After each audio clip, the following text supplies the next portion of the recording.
obvious legal issue, was influenced by some bullying powers, and failed to uphold justice and protect the rights of the Iranian people.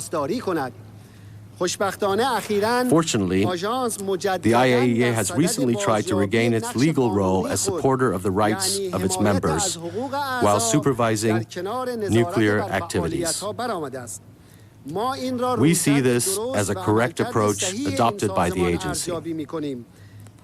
Previously, they illegally insisted on politicizing the Iranian nation's nuclear case. But today, because of the resistance of the Iranian nation, the issue is back to the agency. And I officially announce that, in our opinion, the nuclear issue of Iran is now closed and has turned into an ordinary agency matter.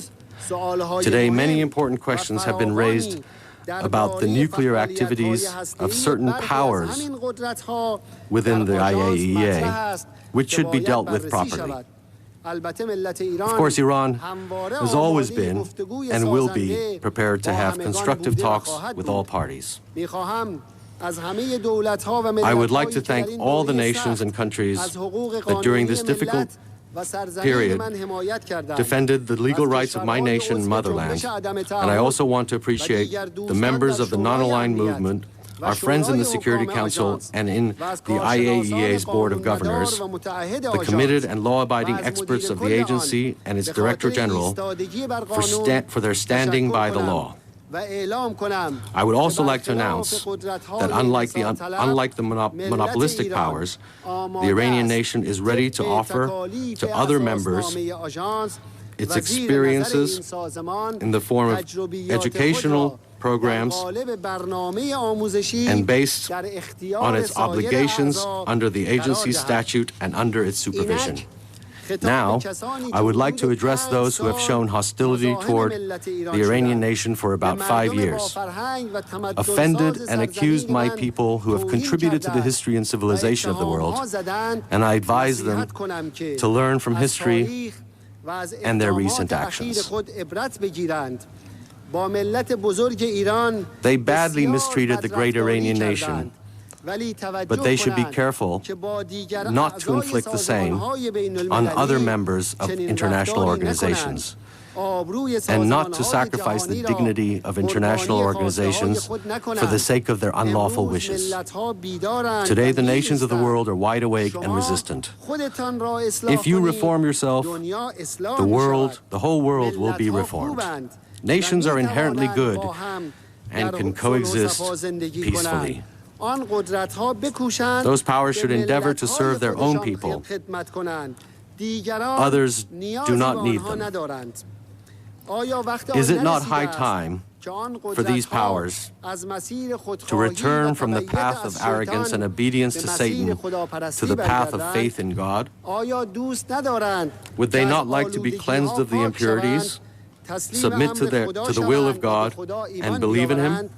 Faith in God means believing in honesty, purity, justice, and compassion for others. They can be certain that they will benefit from purity, honesty, justice, and loving and respecting the human dignity. They can also be certain that such values are more and more considered appropriate, valuable, and beautiful by the nations of the world. This is the invitation of all the divine prophets, from Adam to Noah, Abraham, Moses, Jesus Christ, and Muhammad, peace be upon him. If they accept this invitation, they will be saved. And if they don't, the same calamities that befell the people of distant past will befall them as well. According to the Holy Quran, one who does not answer the divine call should not think that he has weakened God on earth. He has no companion but God, and he is clearly engulfed by darkness. They have nothing of their own and cannot escape from the dominion of the rule of God and His will. In this important gathering, I have to remind them of the following words of the Almighty, which has been mentioned in the Holy Quran. Do they not look at the powers and governments which came before them? If the people of the past had actually possessed something, they would have kept it and would not have let you possess it now. God destroyed them because of their sins, and nobody could protect them against the will of God.